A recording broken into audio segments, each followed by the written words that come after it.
So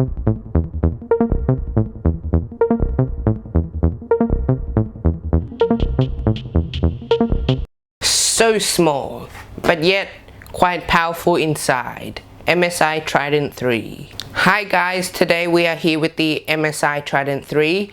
This is the base model with the GTX 1660 Super and the i5 10400F and 16 gigs of single channel memory because there's 2 slots, so upgradability.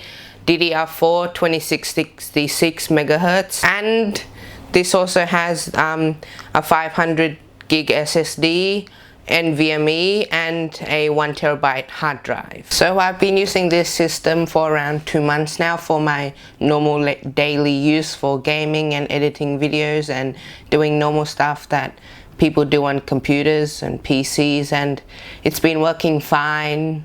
It's okay. It's the RAM, it's 16 gigabytes, but it's perfectly okay for me, and the CPU's also pretty quick, and it boosts up to stubbornly 4 gigahertz.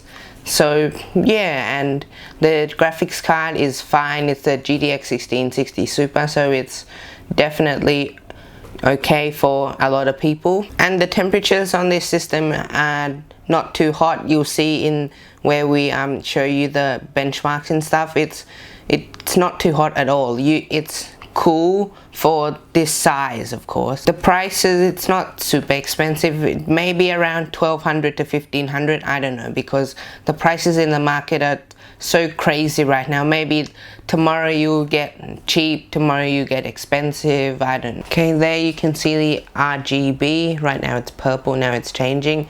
There's a little RGB on this thing, not a lot, but at least there's some RGB. Then you can see the dragon logo of the MSI gaming series. Looks quite cool. Then further below you can see the GPU fan. That's actually used as the intake for the system, so, and it's a pretty large fan, so it should stay cool in there. Now this is the front I/O. You have your microphone headphone jack here, and here's a USB type C, and here's some USB 3.0s. And the power button, it's also pretty large, pretty obvious here. It also has RGB. So this is the back I/O. You can see you have your audio ports here. You have Ethernet and USB 3.0 and these 4 USB 2.0s, and here's a HDMI if you change out the CPU for that has integrated graphics. And this is where the power comes in, power delivery, and here is the graphics card thing. Down here, graphics card I/O. Then you have DVI, HDMI, and DisplayPort. Okay, so with this you can also, some people might want to use it like a console like this, or some people might want to do it like this and keep it upright.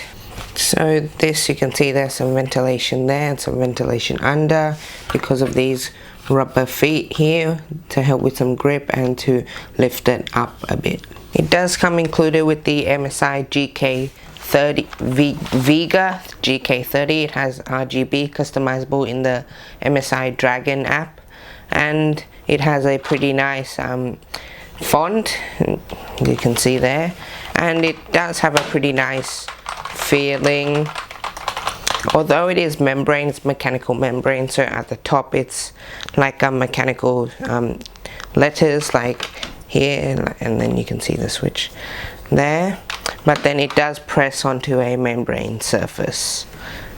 Along with the keyboard, it also comes with the Clutch GM11 mouse. It has some RGB again here, Dragon logo, and some RGB at the back here with some rubber feet as well here and here. It is wired, so yeah, it's fine, and it has the DPI switch, so you can set your mouse at different levels, and you have these 2 buttons here. I find this pretty helpful when on Google or something. So now we are in the system. We have a pretty nice background. These are the apps that I installed. But first, let's get into 3D Mark. Okay, let's do Time Spy first. Come on, please. Okay, we are in Time Spy. Okay, so I'll come back to you when this is over, and I'll give you the results.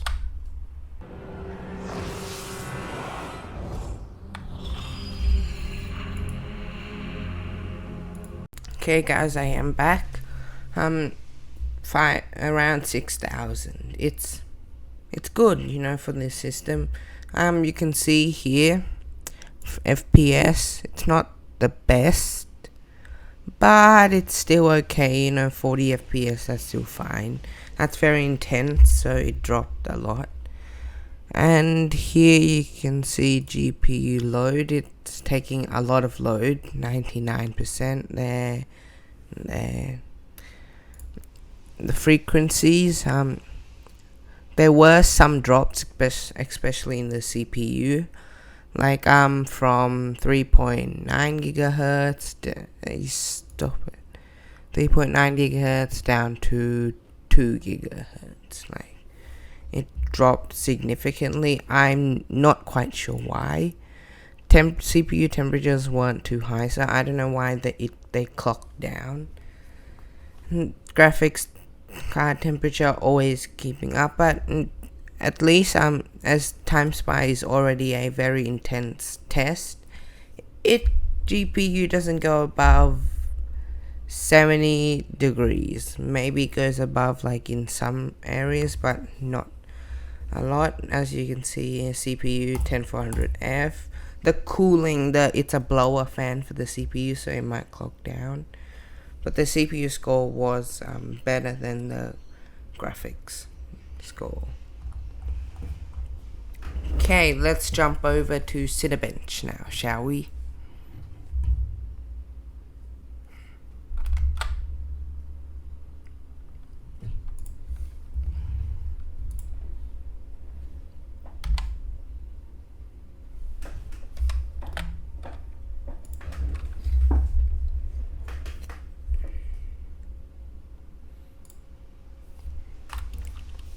Okay, now we are in Cinebench.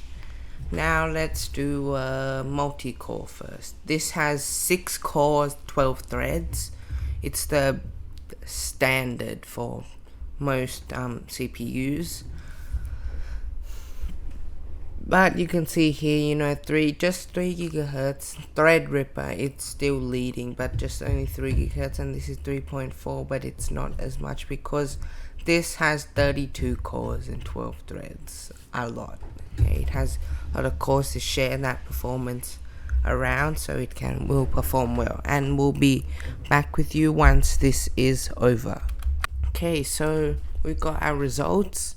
For multi-core, we have got around 7,000 points, which, as you can see, let me make this bigger. You can see here, we're at the top of this section. So the next section will be a Xeon. We can't compete with the Xeon, which is actually okay, pretty good for this system. 7,000 points, you can't expect much. It's base clock speed of 2.9 gigahertz and to maximum of 4.2 gigahertz. So if it doesn't really need to boost up to 4.2, it just stays down 2 to 3 gigahertz. And I don't think we need to do the CPU single core. You're not really gonna use this system single core anyways. So we're gonna test out one more thing. It's a game. Yes, we're gonna test out Minecraft if it runs smooth and well, and we're gonna put in some shaders and we're gonna boost all the settings up and blah blah blah. Okay guys, so I'm in my Minecraft world. Let me just drink some milk. You can see the graphics performance there. Gosh. Okay, let me I'm using mods as well, yeah. Okay, that's a bit of a glitch. I need a bucket. Okay, let me Mr. Home. Okay, I can't go near the village right now. I have okay, now we're gonna let's go extreme. RAM left. It's very RAM hungry. I'll try to make everything as fancy as possible. Okay, we're starting to lag here. Yep, we are starting to lag. 1660 super, holding in there not very well. I'm gonna go test out near the bamboo. For me, this area lags a lot. And there we go, some frame drops. Let me just reduce the render distance to about 32 chunks.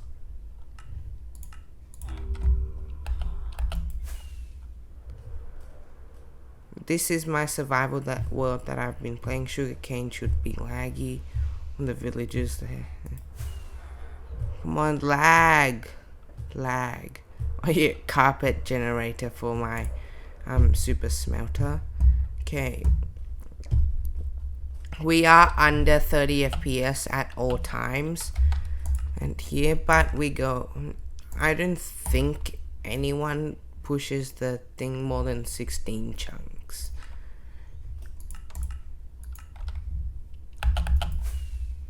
This is playable.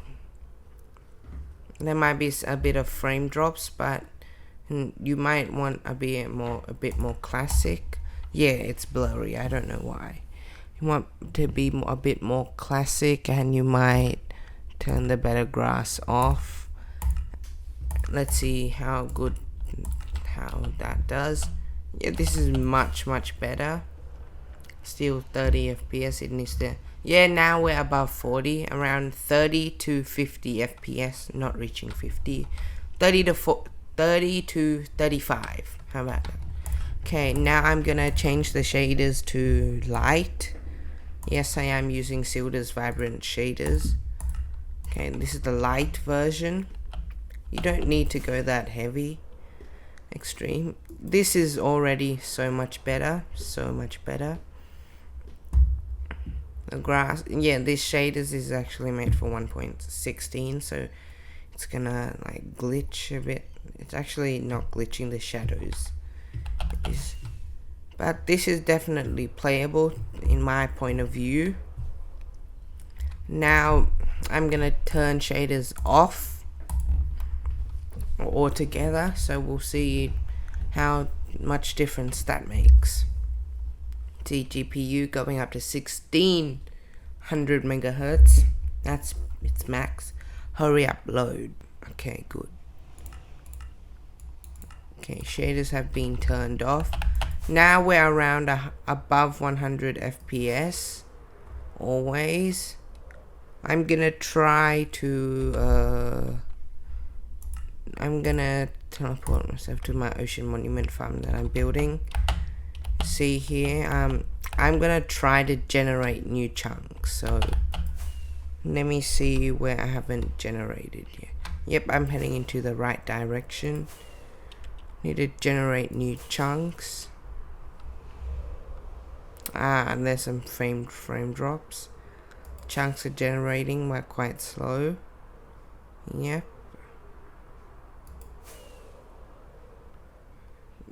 The chunk generation looks so weird. Okay, I think we've reached our conclusion, guys.